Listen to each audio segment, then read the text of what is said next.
All glories to Srila Prabhupada. Thank you for your time and association. Hare Krishna, dear devotees, please accept my humble obeisances. Thank you for joining. All glories to Srila Prabhupada, all glories to Guru Maharaj. Thank you for joining today's daily call. Today, Guru Maharaj will enlighten us on the glories of Srila Bhakti Siddhanta Saraswati Thakur. Hare Krishna, Guru Maharaj. Om Gyan Timidandasya Gyanajana Salakaya Chaksun Militam Yena Tasmai Shri Gurave Namaha Shri Chaitanya Manobhistam Staptitam Yena Bhutale Swayam Rupa Kadam Mayam Dadanti Swam Padantikam Vandeham Shiguro Shiyatapa Kamalam Shigurun Vaishnavamscha Sri Rupam Sagrajatam Sahaganat Raganatam Vitam Tam Sajivam Sadvaitam Sarvadutam Parijana Sahitam Krishna Chaitanya Devam Sri Radha Krishna Padam Sahagana Lalita Sri Vishakam Vitam Scha Nama Om Vishnu Padaya Krishna Prastaya Bhutale Sri Makti Bhakti Vedanta Swami Iti Namine Namaste Saraswati Deve Gauravani Pacharine Nirvisesa Sunyavari Pastyatya Desatarine Nama Om Vishnu Padaya Krishna Prastaya Bhutale Sri Bhakti Siddhanta Saraswati Iti Namine Sri Varshavanavi Devi Dayate Kripabdaye Krishna Sambandha Vigyanam Dayane Bhavave Namaha Madhurodzwa Premadya Shri Rupanuga Bhaktida Shri Gauda Karuna Shakti Vigrahaya Namostate Namaste Gauravani Sri Mortaye Dinatarine Rupanuga Virudapa Siddhanta Dvanta Harine Namo Gauda Kishoraya Saksad Vairagya Mortaye Vipralamba Sambodhe Padambo Jayate Namaha Namo Bhakti Vinodaya Satchidananda Namine Gauda Shakti Sarupaya Rupanuga Parayate Gauda Vibhava Bhumes Tvam Nirdesesha Sajana Priyam Vaishnavam Sarvabhoma Sri Jagannataya Te Namaha Panchakalpa Tarubhischa Kripa Sindhu Pevacha Titanam Bhavanebhyo Vaishnavebhyo Namaho Namaha Vaisi Krishna Chaitanya Prabhu Nityananda Sri Advaita Gadadhar Sivasadi Gaur Bhaktarindam Hare Krishna Krishna Krishna Hare Hare Hare Rama Rama Rama So today is the celebration of the appearance of Srila Bhakti Siddhanta Saraswati Maharaj, the divine spiritual master of our spiritual master, His Divine Grace A.C. Bhaktivedanta Swami Srila Prabhupada. And today is his appearance day, Avirbhav. We honor him as not only as a great spiritual master, but as a ray of Vishnu. Ray of Vishnu was one of the books that was entitled as his life explanation, the explanation of his life, or the delineation of his activities throughout the life. And he is a Nitya Siddha. That means he came from the spiritual world to do this work. And that is clearly understood by the events that unfolded after he reached the material world. I'll give you a little history, so this will help us to understand where we are in the present day. Sri Chaitanya Mahaprabhu advented to bring about a revolution in Krishna consciousness and spread the chanting of the holy name all over the world. The Lord was very powerful, and he spread Krishna consciousness throughout the entire subcontinent India. He stayed on earth for 48 years. In the year 1534, he departed the world.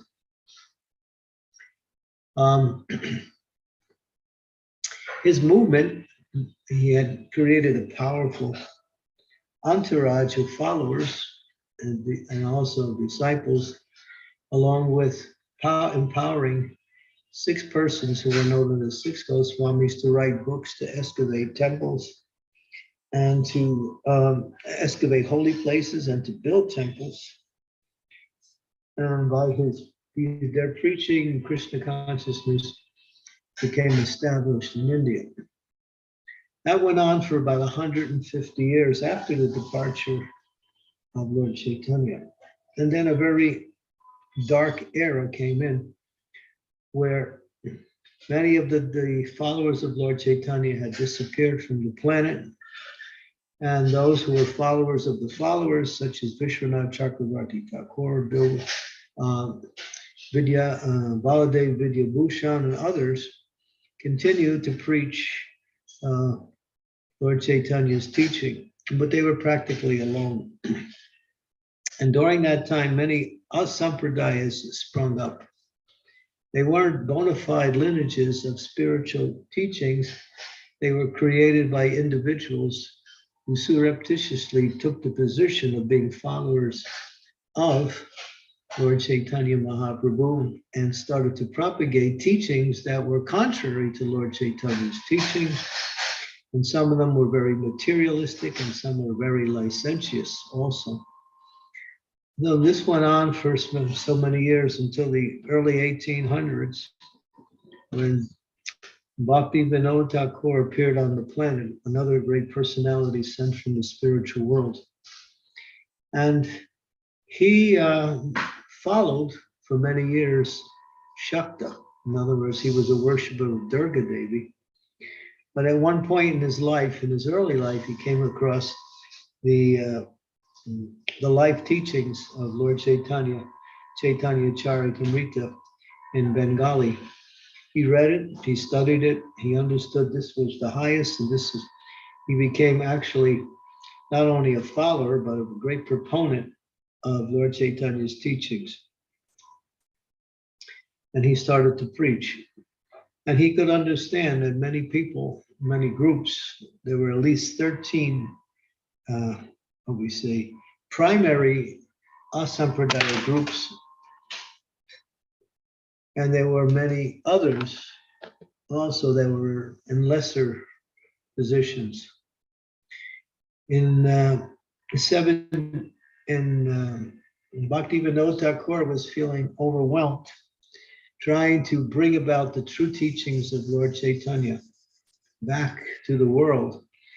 He was practically alone. There was a few other persons he had made, but they weren't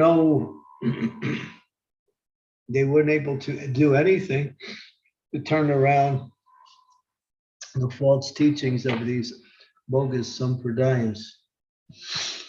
And so he prayed.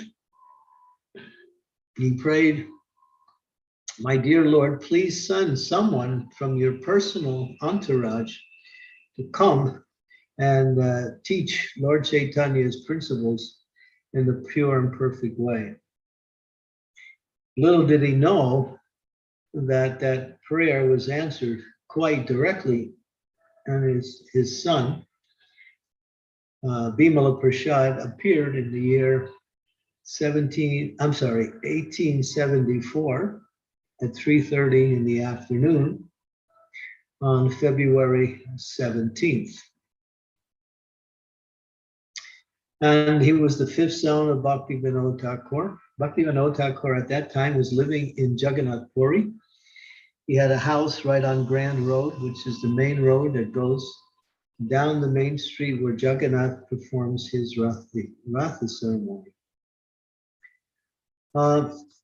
He was also, at that time, a magistrate in the temple of Jagannath, and he was employed to organize and realign all of the offerings, the artis, and everything in the best possible way for the pleasure of Lord Jagannath. He took up the service and became very effective. At one time, he had to leave to go out on some business outside of Puri. And that was the same time that the Rath Yatra was happening. So the Rath Yatra cart began. And when it got to the place where Bhakti Vinod Thakur's house was on Grand Road, which is not too far from the Jagannath temple. It's right at the beginning of the parade. It stopped. And when it stopped, his wife, Srimati Bhagavi Devi, she came out with the child. And the child was only 6 months old at the time. And she brought him right to the cart where Lord Jagannath was, and she placed him at the lotus feet of Lord Jagannath. Now, while he was there, something miraculous happened. The garland around the neck of Lord Jagannath fell off and fell right around the child in a circle, circled around the child just perfectly. When she saw that, she was amazed, along with other persons. When her husband, Bhakti Vinod Thakur, came back, she told him what happened. And then he could understand simply by this incident that here was the answer to his prayer. We could go back to a little earlier stage in his life when he was first born, when he came out of the womb. The umbilical cord, which connects the mother to the child, was wrapped around his body like a Brahman thread. So that was also an indication here was a Mahapurush, a very special personality. As he grew up, he was a very intelligent young boy, very well behaved also. There was one incident in his life when he was 4 years old. His father and his parents had put out a basket of mangoes to be offered to their home deity. The little Bimala Prasad, he came and he took one of the mangoes and ate it.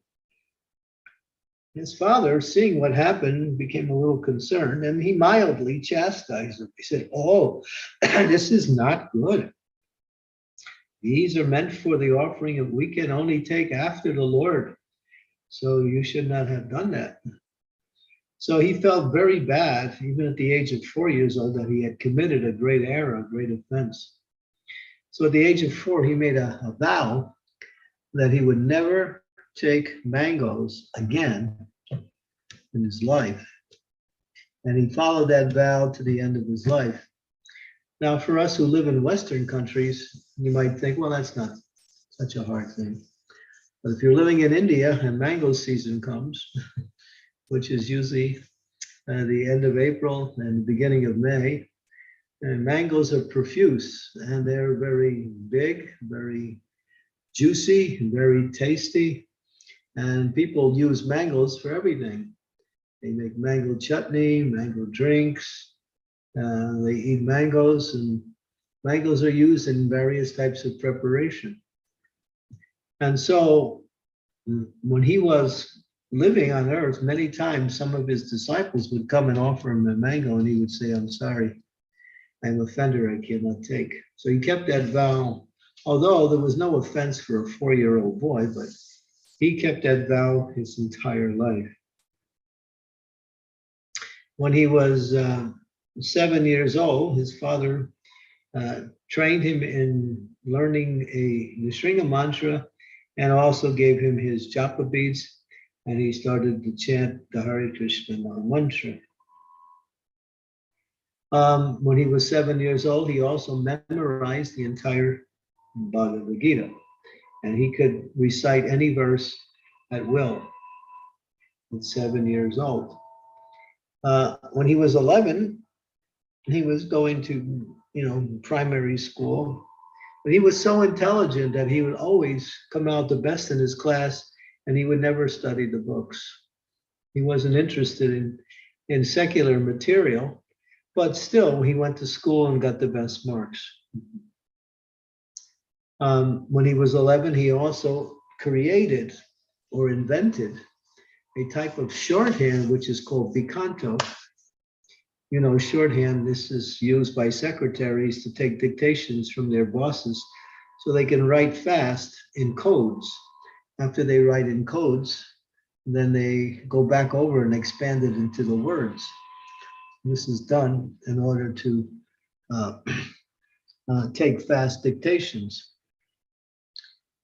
And so he created a new style called Vikanto. When he was, later on, he grew up and he also wrote one book, Surya Siddhanta, which was a treatise on astrology and astronomy. That book became so popular that it became circulated within the society.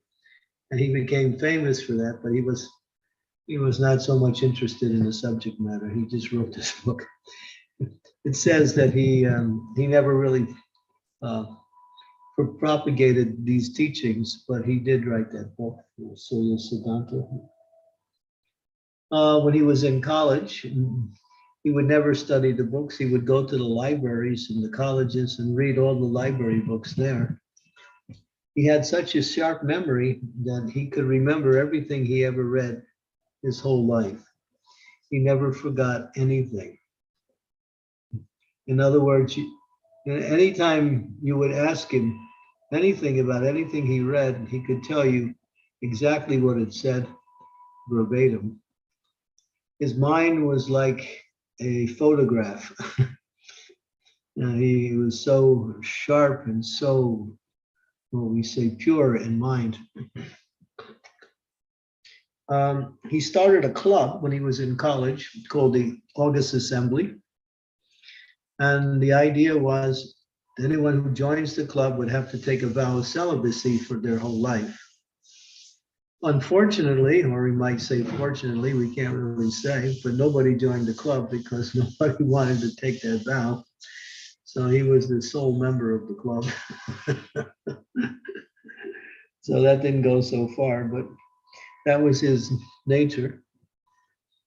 As he grew up, and he would associate a lot with his father. His father was always preaching and writing books. So he would read the books of his father, Bhakti Thakur. And there was one personality, his name was Gorky Shore, and he would come to hear the lectures and discourses by Bhakti Vinod. He would always sit in the back, very quiet, and he would come in, sit, listen, and then immediately leave. So he was a regular in Bhakti Vinod Thakur's lectures. In the year 1900, Bhakti Vinod Thakur said to his son, Bimala Prasad, the goal of life is to become Krishna conscious, and in order to do that, it's required you have a spiritual master. Tad vigyartam eva guru abhigatsche. Tad vigyarta eva abhigatsche. That it's required, everyone must have a spiritual master in order to reach the perfection of Krishna consciousness. So the scriptures enjoin very seriously, one must take a spiritual master, a living spiritual master. And so he encouraged his son, you should take initiation from Gorky Shore. Now, Gorky Shore had made a vow never to give initiations. He was an avaduta in one sense. He didn't want any disciples. He never felt qualified to be a spiritual master. When people would come and take shelter of him, he would give them impossible things to follow, and therefore they would run away. He would live underneath a boat, an upside down turned boat, and he would live underneath that boat, and he would do his bhajan there near the banks of the Ganga. And people would come and they would say, I want to become your disciple. He would say, all right, you can, and you come and live here with me like this. Well, they wouldn't be able to do that. And more people would come, and he would, then he switched his residence to the outhouse where people passed stool and urine. And he was living not in the house, but right next to it, where the odor wasn't so pleasant, you might say. But he would say the odor of this outhouse is much more pleasant than the association of the materialistic people. It's more acceptable than the association of materialistic people. And sometimes people would come and they would immediately run away, seeing where he was. So he would always discourage everyone. But when it came to preaching, he would preach to them. But when they wanted to become his disciples, they would always run away when he made the conditions for a disciple. So little Bhima Prasad, he came on the order of his father to Bhakti, to Gorky Shore, and he said, yeah, the goal of life is to become Krishna conscious, and without a spiritual master, it's not possible to reach that goal. So please, I understand the principles. I have taken you into my heart as my spiritual master, so please give me shelter. Gorky Shore Das Babaji Maharaj responded, I do not accept any disciples. And so he was discouraged and he left, came back, told his father, Bhakti Vinod Thakur said, no, you must take shelter of him, that he is your spiritual master. So now caught between this situation again, he went back and he fell at the feet of Gorky Shore Das Babaji Maharaj, offering beautiful prayers and begged, please give me shelter. Gorky Shore Das Babaji said, I will ask Lord Chaitanya. And so he left, said, you come back in 3 days and I will give you the answer. So he came after 3 days, again, fell at the feet of Gorky Shore, and he said, my dear Guru Maharaj, did you ask Lord Chaitanya? He said, oh, I forgot.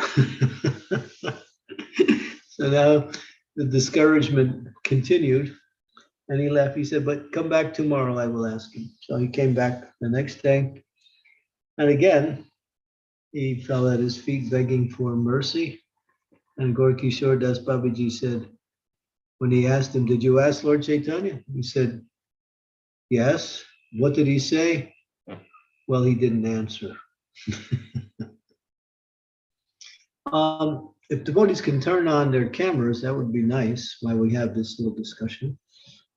That would be, I'd be able to see all the devotees. That would be nice. I'm talking to an audience instead of just some names.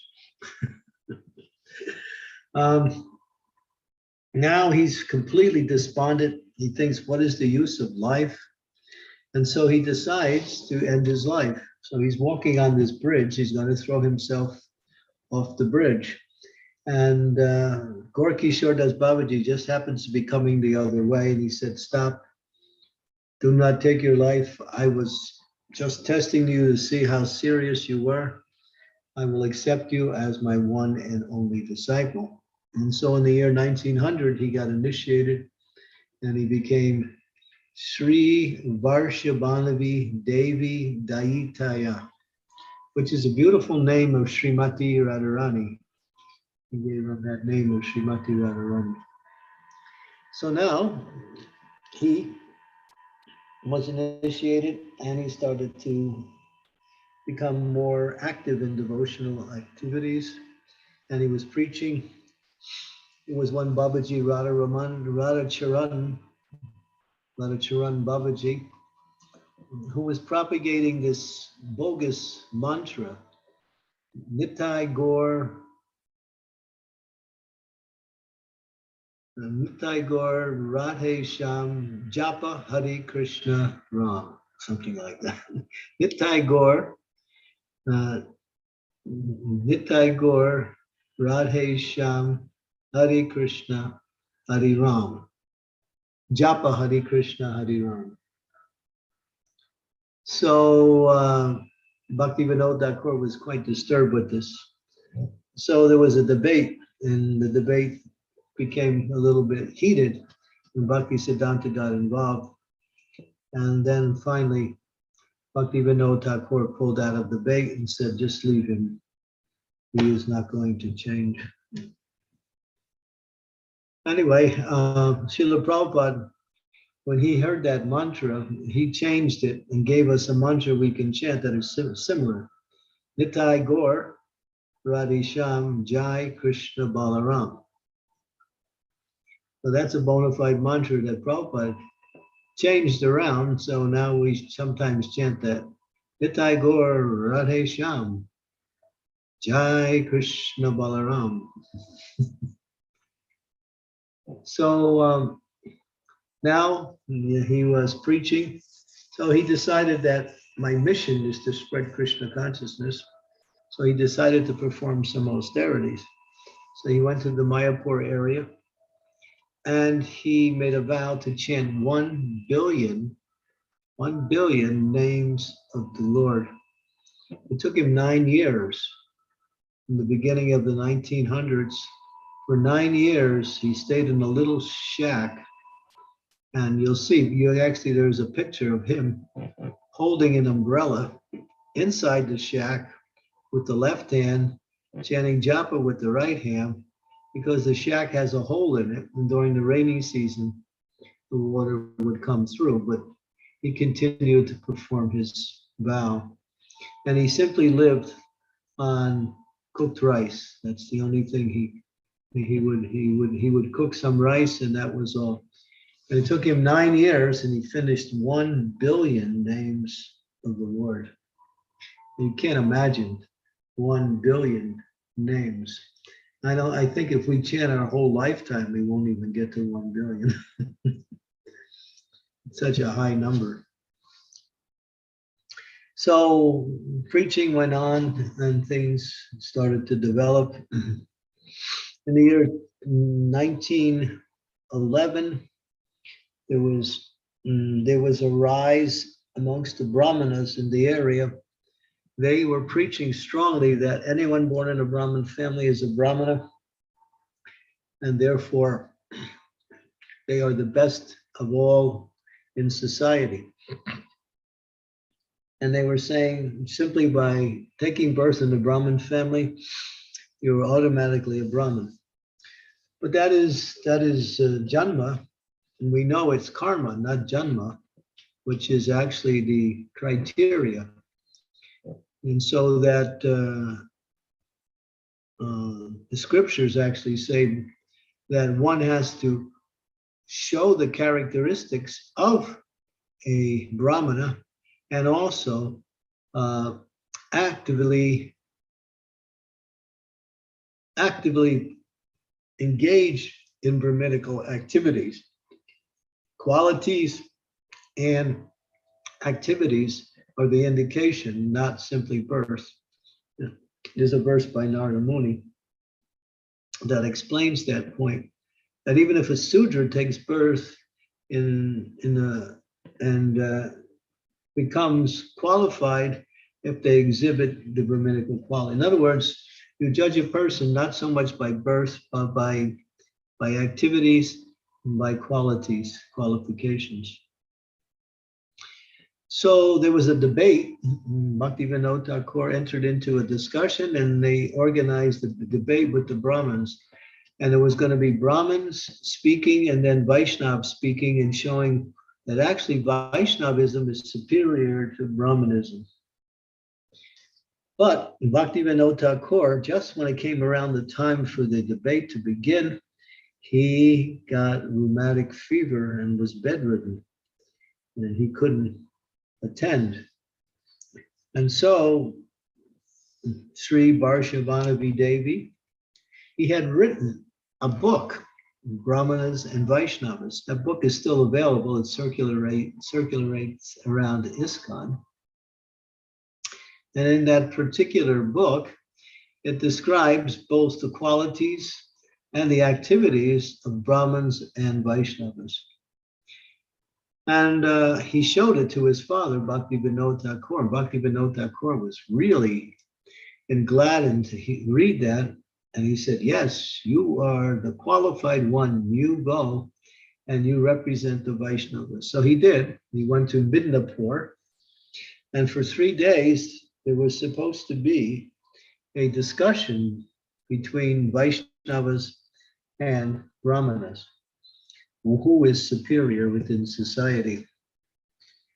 And so Srila Bhakti Siddhanta or Sri Barshabhanavi Devi, he was the first to speak. And when he was speaking, he was just glorifying the Brahmanas, quoting verse after verse from the Shastras that anyone born in a Brahmin family is the best of all living beings. And he kept glorifying the Brahmanas in different ways by quoting Shastra. The Brahmanas were actually thinking, he's on our side. But at one point in his lecture, he changed. And what he did was he started to speak, yes, the Brahmins are glorious, but one becomes a Brahmana not simply by birth, but by qualities, by activities. And then he started quoting more verses from the Shastras to support his arguments. And he became so proficient in quoting and convincing the audience. There was a large group of people who came to witness the debate, that the Brahmanas were overwhelmed when they were hearing his discourse. They realized they couldn't say anything in contrary, so they just got up and left. And then the crowd actually started to become excited. Who is this young sadhu? So they ran towards Bhakti Siddhanta to grab his feet and get the mercy of his lotus feet. But the police were quite alarmed when they saw all these people. There were so many people running towards him. So they stopped. They took Bhakti Siddhanta in the back area, washed his feet with buckets of water and threw all the water onto the people. So they got the mercy in that sense. So that was a landmark victory for the Vaishnavas, the Vaishnavas were really quite marginalized at that time, and the Brahmanas were the leaders within the society, so-called Brahmanas, not real Brahmanas.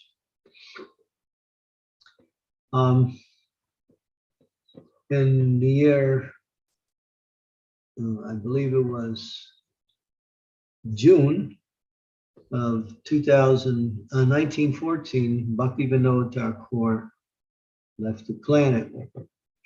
And then 15 months later, in November of 2015, Gorky Shordas Babaji left the planet. So his two sole preceptors, Bhaktivinoda Thakur and Gorky Shordas Babaji, were now departed, and he felt all alone. How can I continue to preach? I have no support. I'm just one person. So feeling a little despondent, one evening he went to rest. And then that night he had a dream. And in the dream, the whole Panchatattva, along with Bhaktivinoda Thakur and his spiritual master, Gorky Shordas Babaji Maharaj, appeared in the dream and said, "You will become victorious. We are with you. Preach Krishna consciousness." So he took heart from that dream, and he started again to feel empowered by that merciful dream.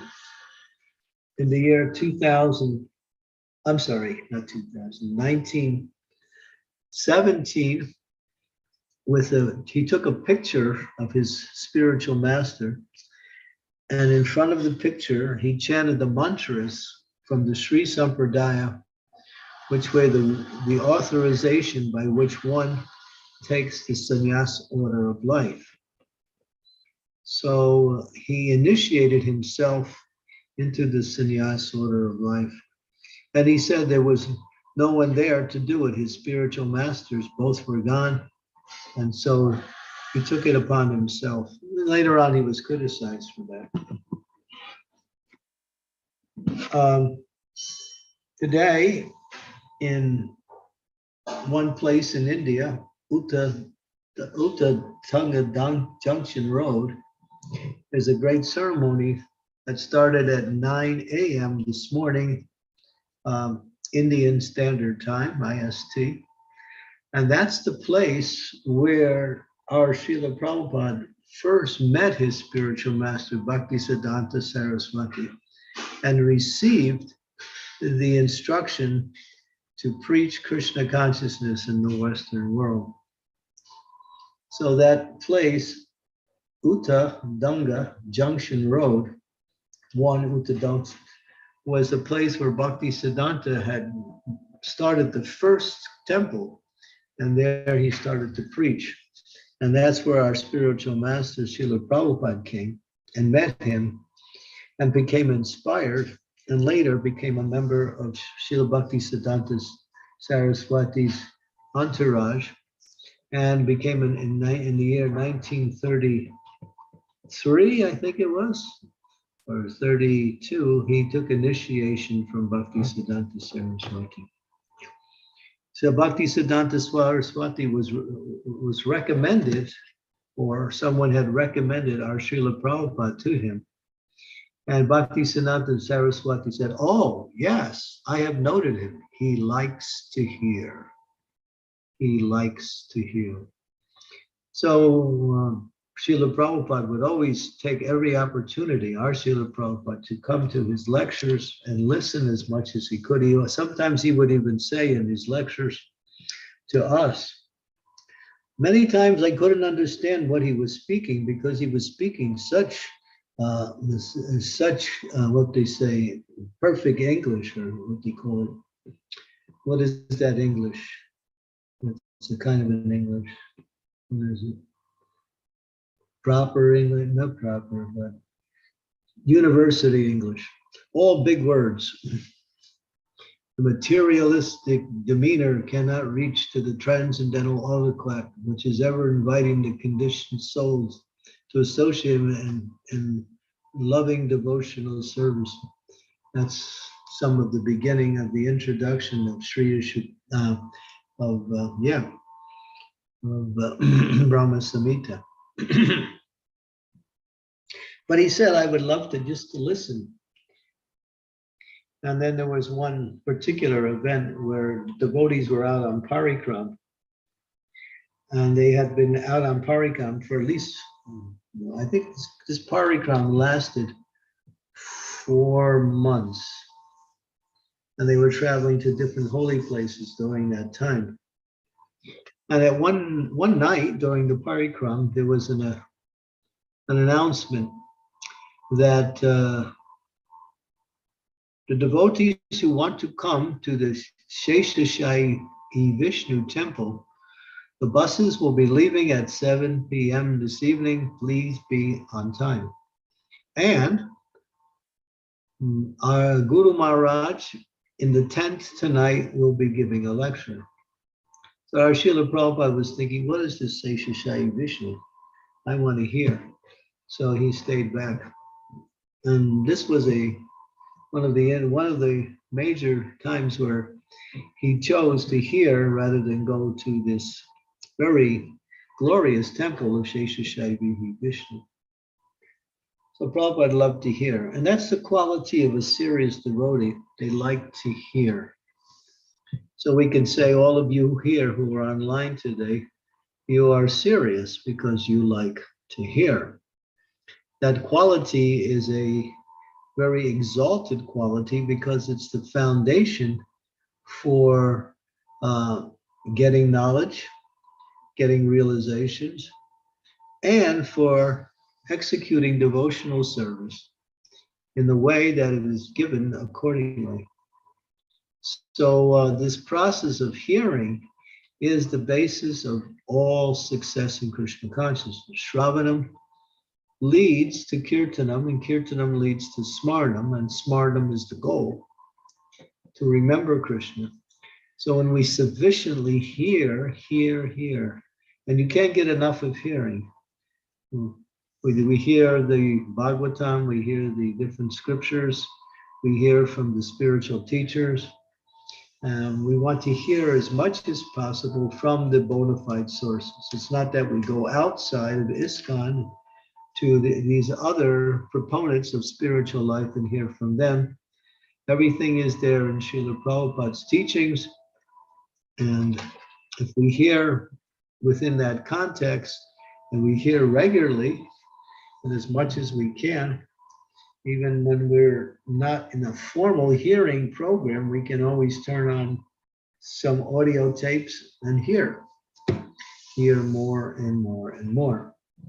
And if you do that, you will become fixed in Krishna consciousness, and you will actually come to the point of being able to preach this message of Krishna consciousness to others, as you regularly hear, and hear.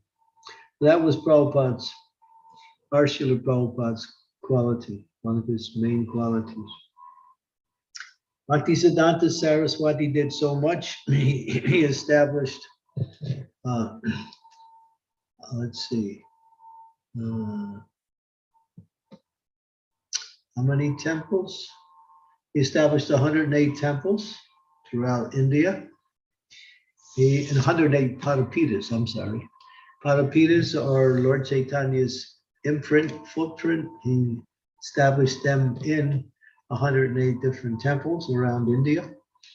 You can go. I remember when I was in Trivandrum, I saw the beautiful deity there. I forgot the name of that deity. Anyone know that deity? It's a reclining deity in Trivandrum. It was worshipped by King Kulashekhar. Sri Ranganath, Guru Maharaj? Ranganath? No, Ranganath is in Sri Ranga. Sri Ranga. Yeah. This is in Trivandrum. Or Trivandrum.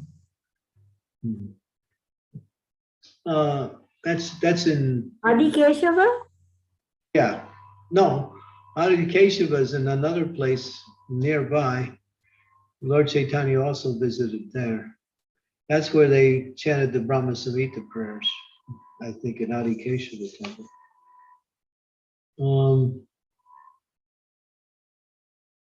I can't remember the name of the deity, but it was a deity of Is it King Padmanabha Swami? That's it, Padmanabh. Okay. Padmanabh, yeah, thank you. Padmanabh. Yeah, so we went to that temple and we saw these beautiful imprints of Lord Chaitanya's lotus feet encased in these I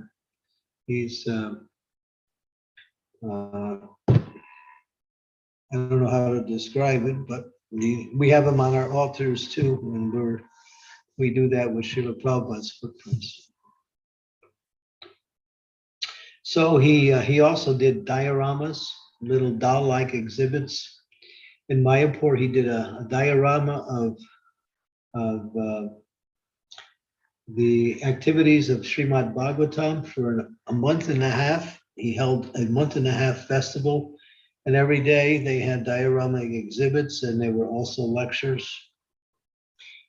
He was very big in distributing prasadam. He would collect large amounts of money and buy bhoga and cook huge feasts and invite everyone and anyone to come. Sometimes up to 20,000 people would come to take prasadam at these programs. He created 60 sannyasis. He created an army of sannyasis who were traveling and preaching throughout India and establishing Lord Chaitanya's movement stronger and stronger.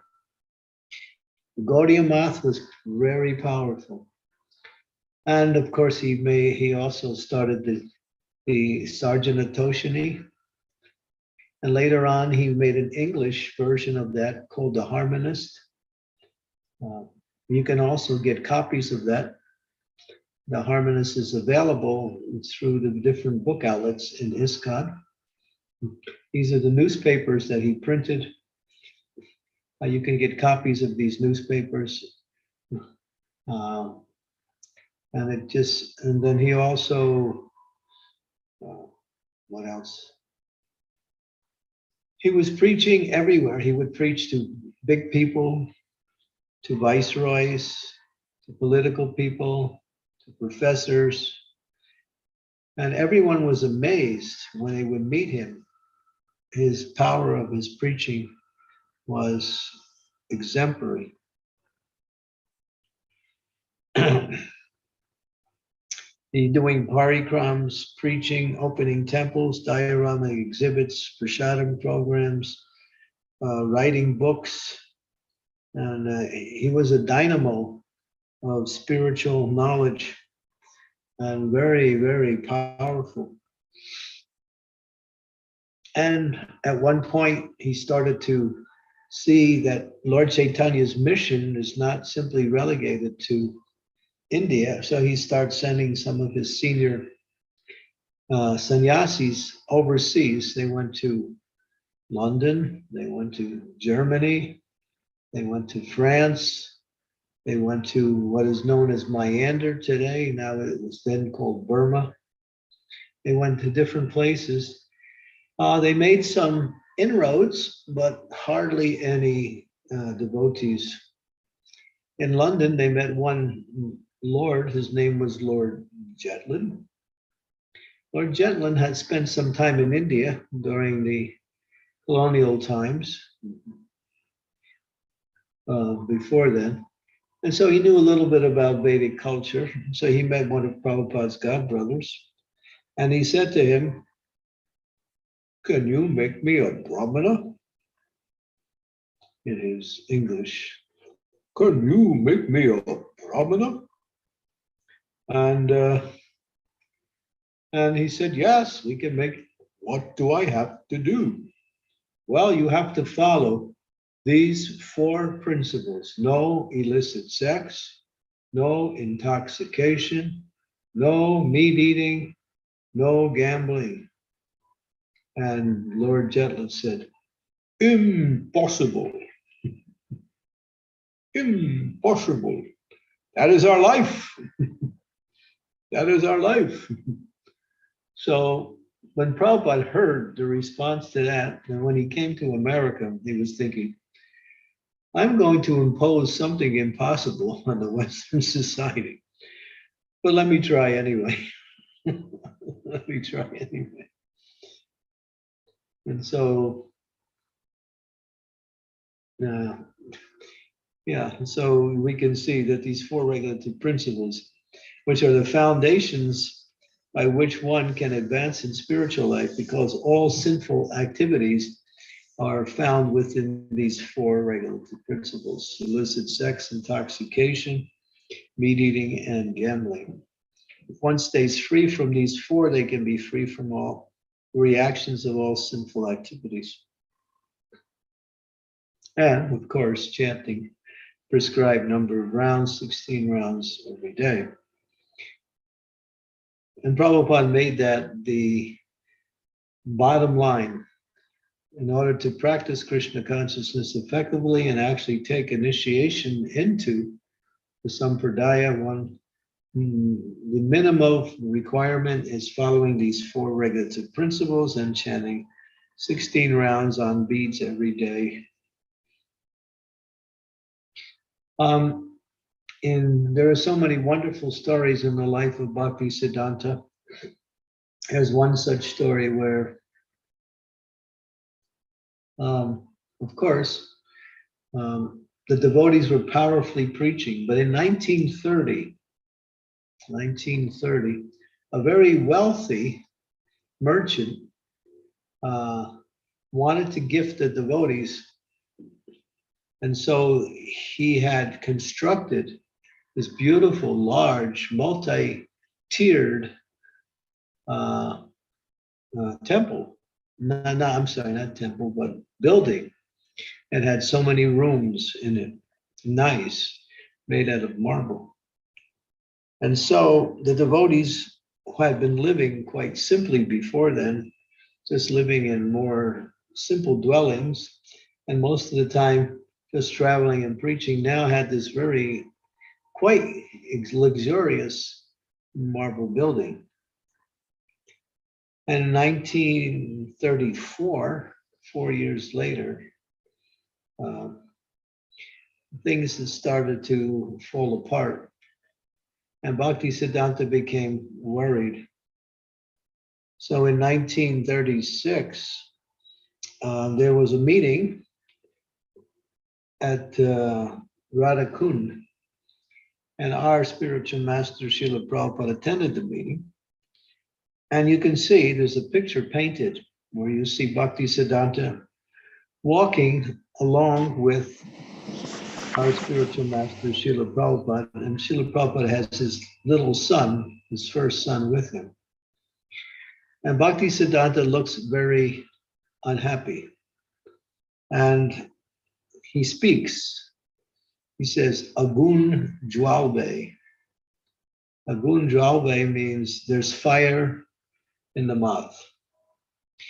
He said, we were living so effectively, nicely, and we were preaching. Now that we have this building, everyone is fighting. I want this room. I want this room. This room is mine. And so this preaching has gone down considerably. He said, if I had my way, I would take the marble and sell it, and I would print more and more books. Then he's turned to Srila Prabhupada and he said, if you ever get money, print books. He said, the mridanga, when you play it, you can hear it within a certain range, but there is such a thing called the brihat mridanga, the great mridanga, and that is the printing press. So that mridanga can go around the world. And so we see that our books have traveled all over the world in different languages, and people in every country of the world practically knows Krishna consciousness to some degree, and we have many temples around the world. And so because of that, Prabhupada focused on that instruction as his life and soul to his spiritual master, to bring Krishna consciousness to the West and to focus on spreading Krishna consciousness through printing and writing, printing, and distributing transcendental literature. Bhakti Siddhanta Saraswati did a commentary on Srimad Bhagavatam, and he also published the commentaries by Vishwanath Chakravarti Thakur. He also did a commentary on Chaitanya Bhagavat, which is quite phenomenal. His preaching was cutting edge. People were becoming Krishna conscious fast. But in the year 1935, he developed a heart condition, and he had to stay in one place. He couldn't travel. But he continued to preach and write, and then the condition started to worsen towards the end of that year. And on December 31st, he entered into samadhi, and he was prepared to leave the body. And on 5:30 a.m., on January 1st, 1937, he departed the world to return back to the spiritual world and again associate personally with the Supreme Personality of Godhead. This is a little, when I say little, I mean little, about the life of Bhakti Siddhanta. This morning, if you want to hear a more extensive discussion on this particular topic of the life of Bhakti Siddhanta, you can get the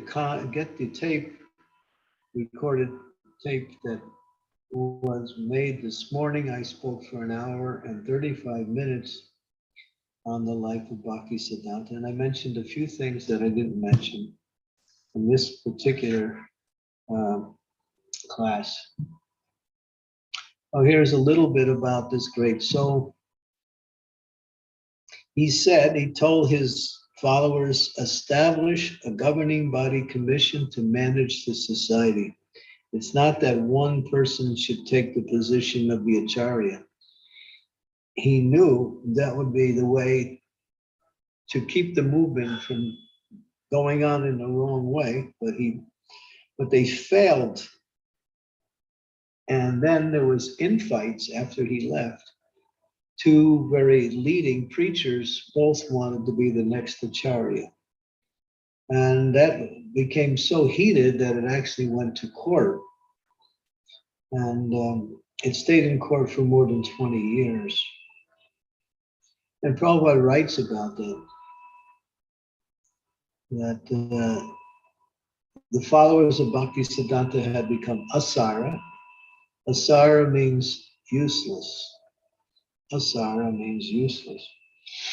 So Prabhupada, when he established his movement, he kind of broke with his former connection with the Gaudiya Math in order to start fresh, knowing because they had somehow were so caught up in legal actions and they were just fighting over who's the next Acharya. And gradually everything started to gravitate downward. And Prabhupada started the extension of the Gaudiya Math known as the International Society of Krishna Consciousness. And that way he could start afresh and preach Krishna consciousness. But he kept contact and he also asked for help from the Gaudiya Math, some of his god brothers, but they did not respond. They thought what he was doing in the West was useless, but they didn't give him any support, any help, nothing, zero. And in fact, what Prabhupada realized that it was up to him. So he took heart and he depended on Krishna. And here we have Lord Chaitanya's movement.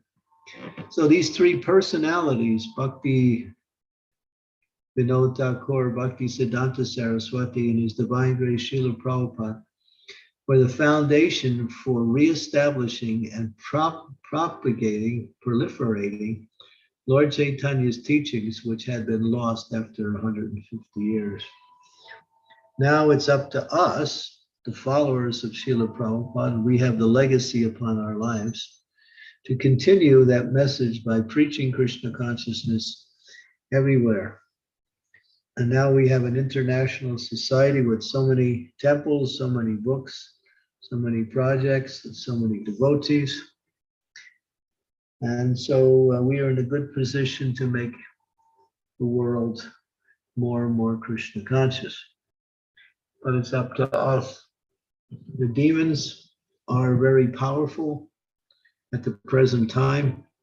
They have entered into all areas of social, political, economic, ecclesiastical, entertaining areas of the world and have captured the minds and lives of the people of the world with all of their demoniac programs, which simply lead to more and more sense gratification and degradation.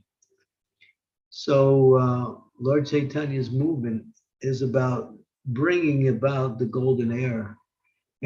That means, as Lord Chaitanya said, in every town and village, my name will be chanted. So Lord Chaitanya is the Supreme Personality of God, and he's Krishna himself. And when he says that my movement will spread everywhere, it will. It's not some false prophecy, but it's up to us to do it. And so it's on our head. And right now we're in a dark era. It's getting darker. And I can tell you for sure, it'll get much darker than it is right now. The demons are out to destroy everything and subjugate the whole world. They're on a big program right now.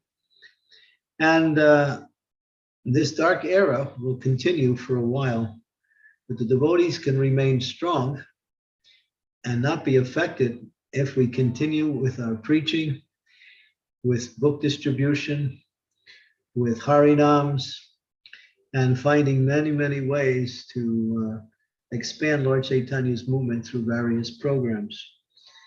People will be more and more inclined to what we have as things fall.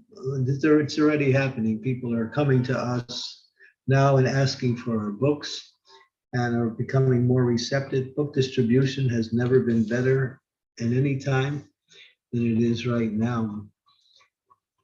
And so Prabhupada said, Prabhupada said, when he said this is interesting. He said, your children's children will take Krishna consciousness all over the world.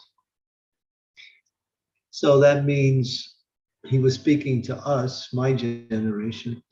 So those who are my god brothers and god sisters who have families, their children and the children of their children will take Krishna consciousness all around the world. That's what Prabhupada said. But we have a great legacy, and that legacy, we're in a very interesting time in the history of the human race, where it's at a threshold. There's a major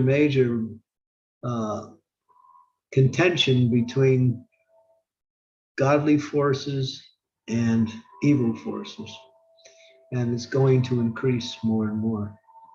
So, but Prabhupada said, get these farm communities together, establish a lifestyle that is simple living, high thinking, and continue to preach, distribute books, have harinams, and become Krishna conscious and make others Krishna conscious. And the more people who become Krishna conscious, the faster the world will become purified like that. Demoniac philosophy, lifestyle has no substance. We have substance.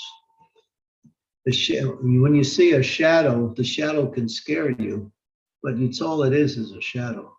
It can't do you any harm. So the demons are like that. They're just shadows because they can scare you and they can intimidate you, but they can't do any harm because we are under the guise of Krishna. We're under the protection of the holy name.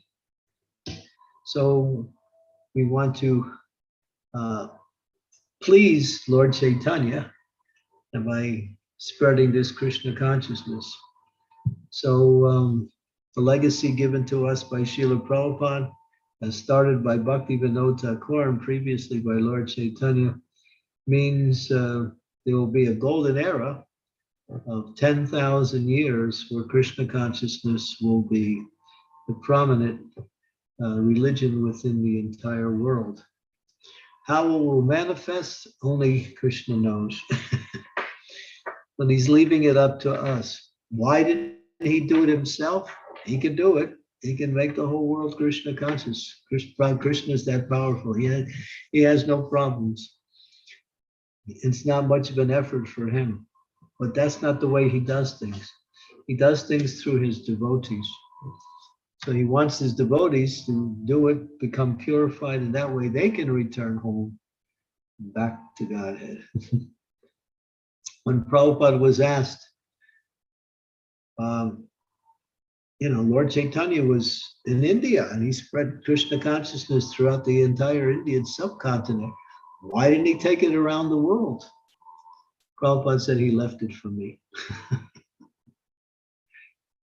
But Prabhupada did so much, really a lot, to establish it. Now he wants us to continue and spread it even farther. As generations go on, the movement will continue to spread more and more. Okay, so I'll stop there on this very glorious and most auspicious holy day, the appearance of one of the most powerful Vaishnavacharyas in the history of Vaishnavacharyas, Srila Bhakti Siddhanta Saraswati Goswami Maharaj. Please read about his life, you will be amazed. Yeah, Hare Krishna. Hare Krishna. Thank you so much, Guru Maharaj, for the very beautiful class on the glories of Srila Bhakti Siddhanta Saraswati Thakur. Thank you so much for giving us a nice overview on birth, pastimes, and glories of the great soul. And thank you for reminding us, actually, by hearing about these great souls, it keeps helps us to remind that we need to stick to this goal to spread Krishna conscious through preaching and through distributing books and make Krishna conscious and make others become Krishna conscious and make others also Krishna conscious. Thank you so much, Guru Maharaj. Thank you. I think I saw the hand from Dr. Philip. Philip, did you have a, would like Yes, to? yes. It was a mistake, Maharaj. Sorry. Oh, okay. I was messing around. But it's a nice class, Maharaj. Hare Krishna. Thank you. Hare Krishna. Hello. Thank you for coming every day. Okay. Yeah, dear devotees, any questions, comments, realizations, please go ahead. You can unmute or you can type in the chat box. Sridevi Mataji, yeah, please go ahead, Mataji. Thank you, Siddha.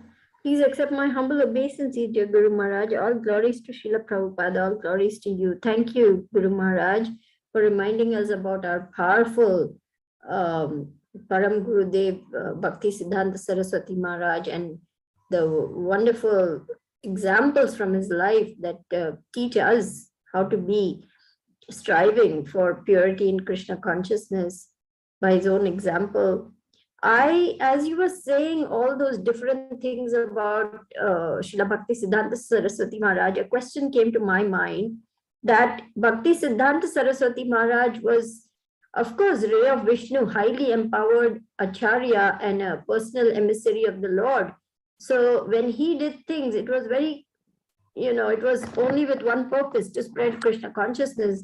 He used the radio, he used an automobile, he traveled around, and met Westerners, and then he had printing presses going on in the temple and all kinds of unconventional, innovative things to spread Krishna consciousness. But in those days, it used to cause a furor or an uproar, like, how is he doing this? How is he traveling in automobile? How is he using radio? What is all this? What kind of sannyasi is he? And so on. So when a leader or a teacher does something that is unusual or different from the norm, how do we know that it is legitimate? And because in our ISKCON, we always have the history of following what the predecessor teachers have done.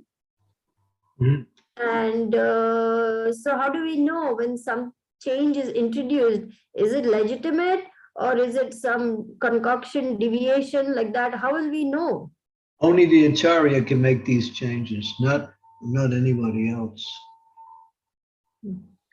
We have the example in 1972 when Prabhupada was in Japan. He was talking, he said, I have, oh yeah, he was talking the difference between a principle and a detail, thank you. A detail and a principle. So details can be changed, principles cannot be changed. But Prabhupada reestablished another principle, he added one, and that was he allowed, knowing the Western culture, he allowed women to be active participants in the ashrams along with the men. Well, you don't see that in the Vedic culture. The women generally, they would visit the temple and they could take part in the activities of the temple, but they wouldn't be what we say members of the temple or be part of the ashras like that. So of course, there were women ashrams in India too. But Prabhupada saw the Western culture and how so intertwined and intermingling boys and girls were. He knew he couldn't change that. And if he tried to, his movement wouldn't get very far. And so he brought that in and he gave women equal status in the activities. Now, Prabhupada said, and I became famous for that because he made that change. He said, I became famous for that. And so this was a principle. It's not a detail. So when he was talking to Shruti Kirti, his personal servant. Shruti Kirti said, Prabhupada, how do we know a difference between a detail and a principle? How do we know the difference? And Prabhupada's answer was, that requires intelligence. So that requires intelligence. It's not that anyone can know it. Those who have the intelligence, they can understand it, but the only ones who can change it are the acharyas, not just anyone. Right, right. So only an empowered acharya, an empowered leader can do that, because I remember even Bhakti Tirtha Maharaj was highly empowered, also was very innovative, and he was also heavily criticized, but he was changing details. He wasn't changing principles. He was preaching according to time, place, and circumstance to a certain audience. And so in order to get confidence of that audience, he became a little bit like them in the way they dress. And he also read their books to get a little knowledge. But I wouldn't say anyone else could do that. And he told me personally at the time, just before he left the body, he said, I had to read all these other books, and he had a library of all these other books in order to somehow make inroads with these other traditions. And he was quite effective in that. Yes, but not everyone can do it. So when we hear people, talking, oh, Srila Prabhupada's books have been changed, so many changes have come, Prabhupada said, don't change anything. And all these changes have been made in the books, and who knows what's in those books now, and this and that and all that. But we also hear that this was approved by Srila Prabhupada.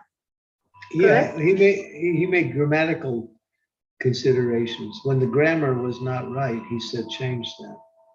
Okay. Just like if you read some of a lot of the transcriptions, especially with Bhagavad Gita, were done by tapes. Prabhupada would dictate it, and then they would play it back, and they would try to write it down what Prabhupada said. And a lot of times they couldn't understand what Prabhupada said. So one time Prabhupada said, peach trees, and they wrote down planet of the trees instead of peach trees. You can see it. You get the old Bhagavad Gita, I have it. It says planet of the trees. And there's so many others. There was 259 grammatical errors that were, located by a team of devotees who went in just to correct the grammar. That's all. In order to make it more readable to a broader audience and not just limited to the devotees. But then other devotees say, well, so many devotees became devotees under these old books, and there's no need to change anything. It's the potency is already there. But Prabhupada did do it. He said grammar only. That's the only thing he gave for allowance. Oh, okay. Thank you for clarifying that. And that really helps a lot, Guru Maharaj. Thank you so much. Yeah. Namrata, Hare Krishna. Hare Krishna Maharaj, please accept my humble obeisances. All glories to Srila Prabhupada. Maharaj, I wanted to ask about the initiations in dreams. The other day I was also reading about Ramanandi Sampradaya, which is bifurcated from Sri Sampradaya, and the Ramanand Swami from that, he also got initiation in his dream by Ramanujacharya. So he mentioned something like that. So I was a little bit baffled, and again today I heard in this lecture again. So I wanted to know a little about this. What did I say in the lecture today?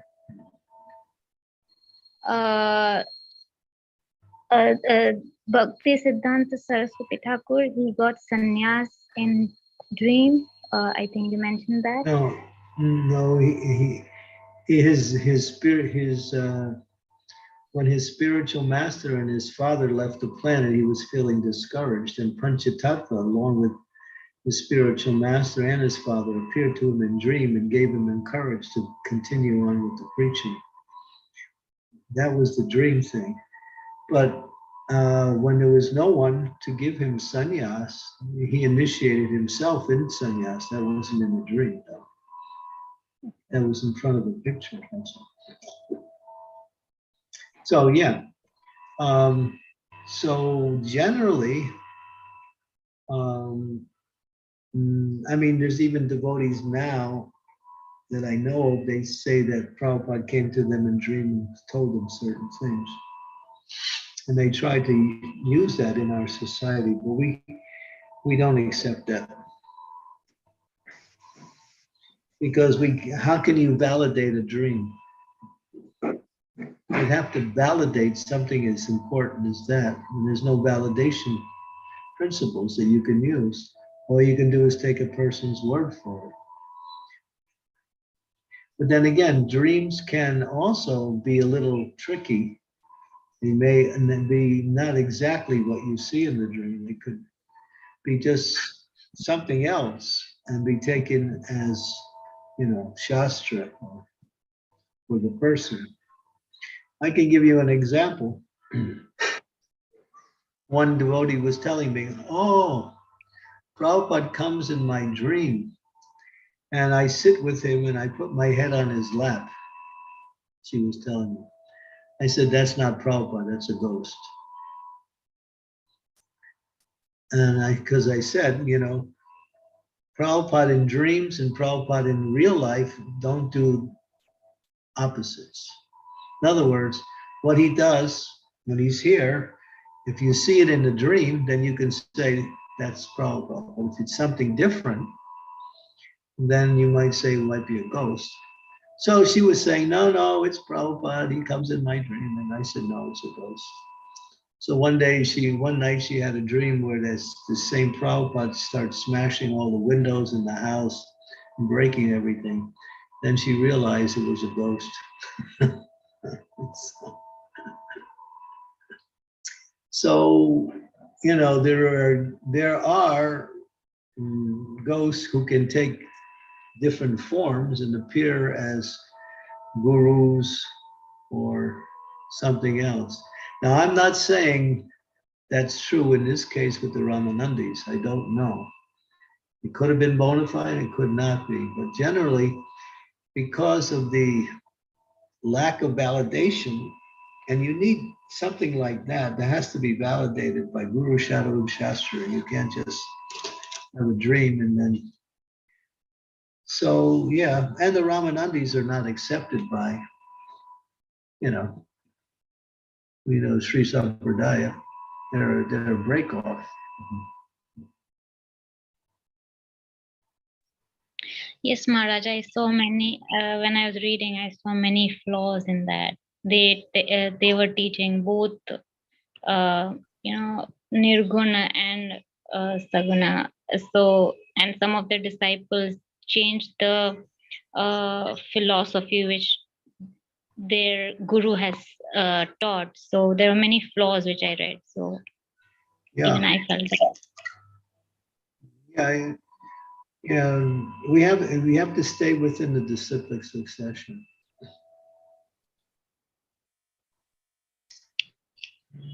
Okay. So the initiations and in dream, this might be possible with the exalted devotees, but not with the common public. Is it like that? Well, why would the Lord allow that to happen and confuse everybody? Because it's just a principle of controversy. That's all it is. It'll become controversial when something happens in the dream. Immediately, it's a point of controversy.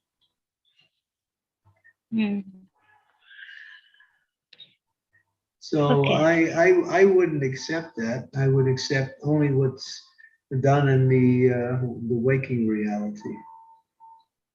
because that can be validated. Okay.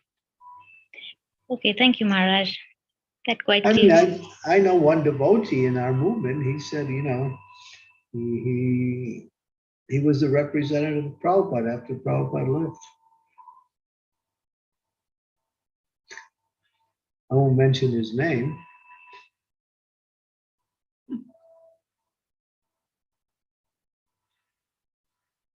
And there's other devotees who had dreams too, coming up with ideas, but we never gave any credence, any validations to any of these. You know. Because anybody can say anything. And you may also interpret a dream different than the way the dream is being played out too.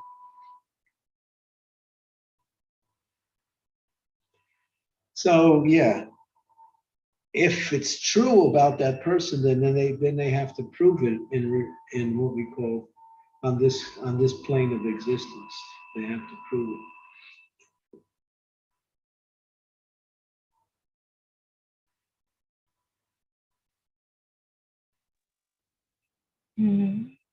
This might get into the complex discussions, Maharaj, I guess. Yeah. So. Yeah. I mean, somebody was just telling me about a dream today. It was quite interesting.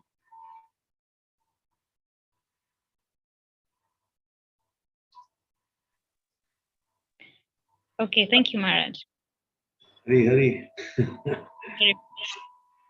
Stick to Prabhupada's books. No, Maharaj, I was just reading about Sri Sampradaya Ramanujacharya when there was a lecture. So from that, I just came across through some internet articles. I wasn't reading too deeper in that. What Prabhupada gave us is we can't even cover in many lifetimes. He gave us so much.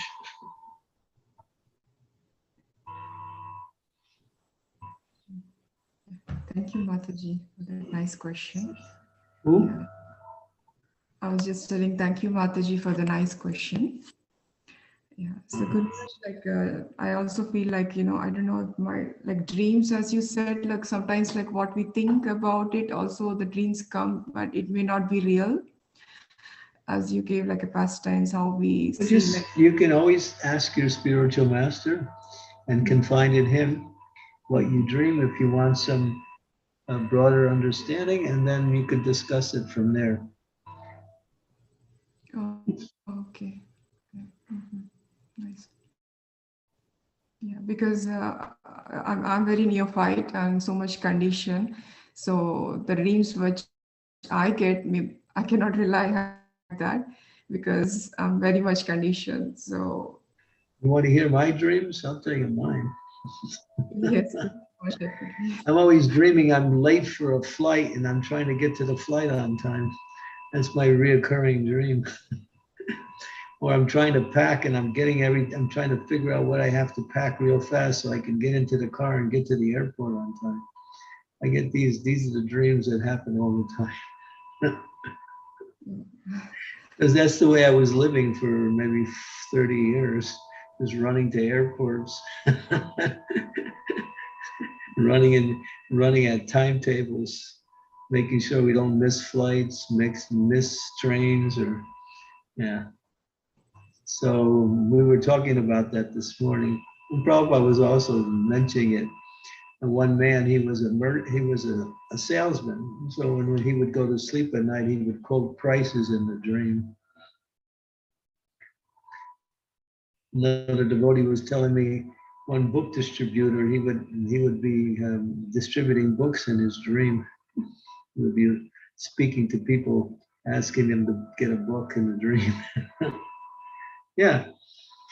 So when something is impressionable, in other words, when you do something over and over again, many times it manifests itself in the dream realm. Okay. Yeah. So very much like if we understand, like more and more we engage in this devotional service. So more and more we engage in the devotional service, it will purify us. So at a time, like we might get a dreams that might be real. I understand like that. It's kind Just of forget it. Forget it. You're just going up a dream alley. You're just talking in terms of something that has no tangibility. Just whatever dreams you have, if you think they're important or spiritual, you can confide it in with senior devotees. okay. And get some understanding if you want. Yes, Guru Maharaj. Yes. Thank you. Focus on the waking reality. Yes, yes. Yeah. So I don't see any questions. Dear devotees, any questions you would like to have? Any comments or realizations? Looks like we reached the end. Yes. So Guru Maharaj, just a quick and simple question. Like the initiated name is of Srila Bhakti Siddhanta Saraswati Thakur is like Srila Vashabhanavi Devi. So how did he like the name change? Like it's he got initiated after sannyasi. Like Yeah. When you get sannyas, sometimes the name is changed and sometimes it's not. There are devotees in our movement who, when they got initiated, they kept their same name, like me. I kept my same name. My sannyas guru didn't change my name, but in some cases they changed the name. That's up to the sannyas guru. He can do that.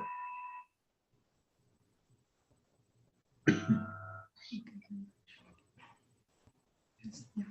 Thank you, Guru Maharaj. Yeah, I think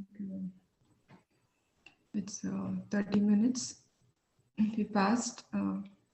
So I don't see any questions, Guru Maharaj. So with your permission, should we end the call? Okay. Thank you so much, Guru Maharaj, for the beautiful class again.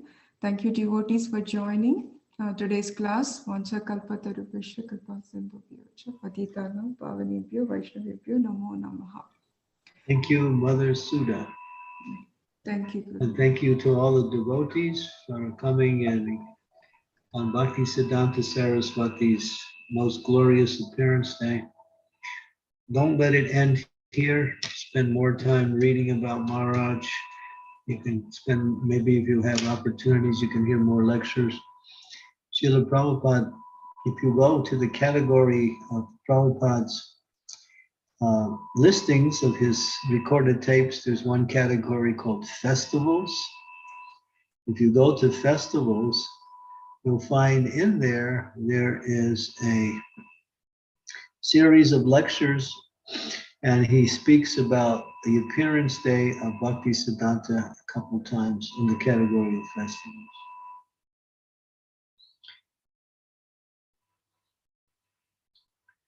Sunit, Hare Krishna, welcome.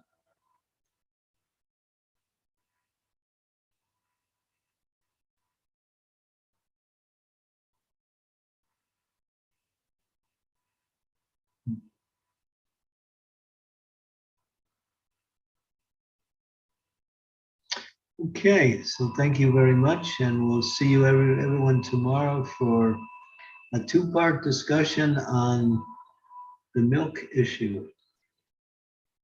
This is a little bit contentious and controversial, so those of you who want to get into some, this is important because it really impacts upon our society. So we'll explore this issue a little bit deeper. The milk issue, that's tomorrow at the same time, and then also on Wednesday. Srila Bhakti Siddhanta Saraswati Thakur ki jai. His Divine Grace A.C. Bhaktivedanta Swami Srila Prabhupada ki jai. Nitai Gaur Premanande. Hare Krishna. Hare Krishna. Thank you, Guru Maharaj. Hare Krishna. Thank you, Mataji's. Hare Krishna. Thank you, devotees. Hare Krishna. Thank you, dear Siddha, for hosting us. Thank you, dear devotees, for your wonderful association. Hare Krishna. Hare Krishna. Thank you all. Hare Krishna. I'll end the call here. Thank you all, Mataji's, Prabhuji's.